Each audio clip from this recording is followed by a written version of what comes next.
We're in the studio with Captain Kinsella, Commanding Officer at Naval Air Station here in Pensacola, Florida. He joins Dean Rick Fountain to talk about leadership, crisis management, and really the traits of great leaders. Lucky was raised in Dublin, Ireland, and he enlisted in the United States Navy in 1989. He has had a long and successful career in different positions within the Navy. So take a listen, be spellbound as I was listening to Lucky, and really take some notes. This is the time to listen, learn, and apply what Lucky has to say. Enjoy the podcast. Leadership. This is Leader to Leader, two fabulous leaders in the room today. Captain, heavy on our heart is what happened about a year ago here in this area. When we talk about leadership, we think actually about the traits. We can read about it. And I know that your background formally is leadership by training, by doing. I am wondering if you and Rick can talk a little bit about leading in a time when it's so heavy on your heart. Does it hurt your heart? And how do you continue leading? And here we have a catastrophic event about a year ago with the shootings, and now we have COVID. And we were talking about people just not being on base, or people not being, we were talking about the campus. There's a disconnect. So you just came from that memorial service. Can you tell me about, or tell the listeners about leadership? How do you rise to that? Do you rise to that? What prepares you to take on today? Leadership in a crisis doesn't happen in a vacuum. It doesn't, when the crisis comes upon you, if you haven't prepared for it mentally, in your training, if you haven't thought about it, it's very difficult to respond to it in the way that your people need you to respond to it. So leadership in a crisis leadership is never about you. It's not about the leader. It's about the people that you're leading and being the leader that they need, not the leader they want. There's a difference there. Oh, yes. Everybody wants a leader they can relate to, a leader they like, a leader who gives them time off. But that's not the leader they need. In a time of crisis, let me give you a little story from that morning to perhaps illustrate it. My Command Master Chief Rivers, was driving me to the scene. And I'd actually asked him a week later, I said, "Where were you that day?" And he says, "Are you kidding me? I was beside you the whole day." Because the whole day was a blur. Yeah. And I said, "Oh my goodness, that's right." So he was glued to my hip the whole day, the wonderful man that he is. And he said, "Yeah, I was driving you to the scene, and I looked over and you were looking at the front windscreen of the car, and your face was white, and you just had this stony look on your face." And I remembered that moment exactly. There's not a lot, like I said, the day was a blur, but I remember that moment precisely because I was trying to steel myself for what I was about to see. Because I had to walk through the scene and turn the scene over to the FBI. I knew what I was going to see, and everybody would be looking at me. So I had to steel myself to be the leader that they needed, to walk through there without emotion, with a cool head, ready to give the direction that the people needed to do their job. If they see me breaking down or talking in a way that does not become the position, that trickles down. Everybody gets it, and they look at me like, "Oh my goodness, the skipper, he's losing it, man. What are we going to do?" They have to feel confident that I'm going to make the decisions that are right for them, for the command, for everything going forward. That confidence that they build. As I said, leadership in a crisis doesn't come from a vacuum in that. And when I talk about preparing for it, it's also the first thing I did when I came to NS Pensacola was to reach out to all the key players in the community, both outside the community and on the base, because I wanted to develop a relationship with them in case a crisis happened. I didn't want the first time I met the mayor to be if there was a crisis. I wanted to have a relationship beforehand. So when so many people, community leaders, came to the base to offer their assistance, the county commissioners, the mayor, the sheriff, all of those, they were people I had a relationship with. And that relationship was trust. And that's the other part of crisis leadership is trust. Covey calls, Stephen Covey's son, I can't remember his first name, but he has a book called The Speed of Trust. And in there, he says that trust is competence and character. It's built out of confidence and character. So if you have somebody where, man, you're a great guy, I'd love to have a beer with you, but you don't know your job from hole to ground. Am I going to trust you? No, because you can't do your job. But if you're great at your job, but I know you're a bit of a cheat, I'm not going to trust you. Mm-hmm. So that character and competence are so important, and building that with your peers, wherever you are. So when the crisis happens, you already have that trust. And the same with your people. The shooting happened only a few months after I got there. And I worked very hard. One of the first, when you first take over as a commanding officer, you do what's called all hands calls. And you sit down with all your folks and you get them to give them your expectations and ask them what their issues are, what would they like to see changed, just sort of a meet and greet with them. And the first thing I talked to them about was trust. I told them, you don't have to trust me. I have to earn your trust, but I have to trust you. Because if I don't trust you, I'm going to be micromanaging you. You don't want that, I don't want that. So from here on out, it's my job to earn your trust in everything I do, that all the decisions that I make are for the benefit of this organization and for you. You may not like some of them, but know that I'm doing them for the right reasons. So building that trust up, and luckily I felt that I'd done that. So by that day, we had a good working relationship. They trusted me. They knew, or at least they felt, or at least I like to think they did, that the decisions that I made that day were for the best interest of everybody. I'll say that day I felt that I was walking on a razor's edge in the decisions I had to make. The razor's edge of I was working very closely with the FBI, Department of Justice, a lot of other agencies. So things that may have been questionable from a Navy legal perspective and a DOJ legal perspective, and having to go with your gut, firmly believe, and this has always held true for me, my gut, my instinct, has been what I've relied on very much. Sometimes there's something niggling at you, and you don't know what it is, but you peel it back, and then you realize. I think Malcolm Gladwell talks about it a lot, that the experience you have in your life, that subconscious experiences that inform your decisions, you don't even know that they're doing. We call it our gut instincts, but that's what it is. It's those thousands, millions of experiences that you've had that inform you. And listening to that, listening to your conscience is so important in times like that. People all during that time, the days and weeks afterwards, everybody wants to help. And they all say, Lucky, you need to look after yourself. Make sure you're looking after yourself. Anybody who has been leading through a crisis knows you can't look after yourself. Looking after yourself during a crisis is a myth as a leader. You look after yourself when it's done. If I'm worried about myself, it's not going to get done. You got to put your head down, and you got to get through it, and then you take care of yourself at the end of it. Because I'm looking after myself, I'm not looking after everybody else. And that's part of the preparation that you do beforehand. You've got to have enough confidence, you've got to have enough character, and enough competence to know that what you're doing is for the right reasons. It's so important. So again, and thank you for that, and thank you for going in. Putting your head down is something I would say.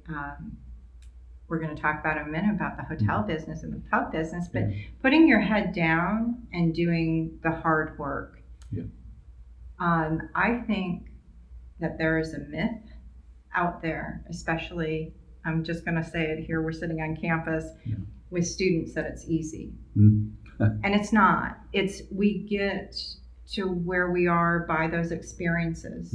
So how do you, to me, whether it's this crisis, how do you get prepared? How do you know that you're going to do okay? You can do all the reading, you can do all the school book or the school work, but how do we know that? So when you have a crisis that you go through, you take care of those people, and clearly earned a little bit more trust, right? And I want to talk a little bit about the gut Yeah. Because it's kind of like that theory that we say, don't listen to your gut, especially in HR, right? You can't just listen to your gut. But as you said, incrementally, it's not necessarily even just gut. It is all of those things come in, and you do that. So at what point you're at height of your career, could be end of career, towards, you're not 20. Because people can't see it. But at what point did you feel that competence and confidence, do you think? So, wonderful questions. And these are all things I think about a lot. I have to remember all the things we talked about here, because I want to address each of them. The first thing, how students think that leadership is easy, or that you're born to leadership, or there's that age-old question: do you make leaders or leaders born? Right? I firmly believe so. You can teach somebody to play football, and they'll be a pretty good football player. You can teach them how to do it. Nobody taught Bo Jackson how to be as brilliant as he was. There's something innate in there. And I think leadership is very similar as well. You can teach somebody to be a leader, of course you can. But great leaders, there's something in there. There's something in there. If you're great at anything, Yo-Yo Ma, one of the greatest cellists in the world, nobody taught him the nuances of how he plays the cello. It came from inside. And leadership is very much the same. Leadership in a crisis, it hurts. And that was the biggest thing the biggest surprise for me. It physically hurt, because of decisions that you have to make that are gut-wrenching decisions. But you have to do it, and you have to rise to it. Because if you don't, then the organization falls apart. As a commanding officer, I don't like conflict. I avoid conflict, maybe, and maybe that's growing up in the hotel business, the pub business, the hospitality place. You're always trying to please people, Yes. I love sitting down and having a good chat and over a pint of Guinness with somebody. But when first time I was a commanding officer, the mantle, it's like you put on this cloak, this superhero cloak, that gives you these powers, because you're no longer thinking about yourself. You're thinking about the organization and the people. And my first command was a squadron, 250 folks. And they're all looking to you. And when they're looking at you for that leadership and that guidance, that gives you like a superpower, that you think outside yourself and you become bigger than who you are, because you're responsible to all those folks. It's like being a parent. You do things for your children that you wouldn't do for yourself. You put in extra hours and you sacrifice things for your children that you wouldn't dream of doing for yourself. But you do it for them, because it gives you that little superpower. And being a leader, being responsible for people or an organization, gives you that little extra superpower that you don't normally have. And that is only if you take leadership as something that's altruistic, selfless, and that word that we talked about before with love, not the Romeo and Juliet love, the selfless love, where your ultimate goal is to be a servant leader, to serve the people that you're working with. So that's the first bit about leadership being real leadership. It's hard, but I love it. I love it. I feed off of it. So there's a selfish bit in there too, because I love the social aspect of it. I love helping people. I love seeing the organization grow in your vision, what you want it to be, and then seeing the people that you are leading grow with that. I once had a boss. He said to me, he said, "Lucky, Lucky's my call sign, by the way, just in case the folks out there know why I'm saying Lucky." He said, "Lucky, what does success look like for you, for your organization?" And I gave him all sorts of numbers, and well, we do this, we're ready to go on deployment on time, we've got no mishaps, we've got this, that, and the other. And he goes, "Yeah, that's all good and well, but is that real success? Because they'd probably do that if you weren't there. That'd probably happen anyway." I said, "Well, I guess you're right." He says, "Think about this. Success in our business, we're only in command for a couple of years. So success, you don't see it until you're gone. It's what do your people do when you leave? Do they wither away, or do they rise to the potential that you help them achieve?" And man, that resonated with me. It's something I'd felt my whole life, my whole career, but I never articulated like that. It's like, that's leadership. Yeah. Leadership is getting the people that work for you, the organization, to reach its fullest potential. That's the bottom line. That's what it is. So in a crisis, how do you get those people that are working for you to reach their fullest potential when everything's going crazy? Right. When the world's falling down around you, how do you get them to not ignore it, but put that aside for a minute and focus on the task at hand? Right. When you're working in the military, I think, well, I don't want to say it's easier, but I think any organization, when you plan, when you coordinate, when you anticipate the crises, like, could we ever have anticipated that the shooting was going to happen? No. We train for it, we see it, but when I think about it, what would happen, but you don't know until it actually happens. Right. When I went down to the Emergency Operations Center, there's so much going through my mind, and you have to quieten it down, just stop, and then just be quiet. I didn't want reports from anybody, I didn't want anything, I just quiet and think, and let everything come in, and then start working on things as they come through. Right. The worst thing that you can be as a leader in a crisis or any time is to be the busiest person in the room. You should be the calmest. You should be the center of tranquility. So when I've never screamed at somebody in my career.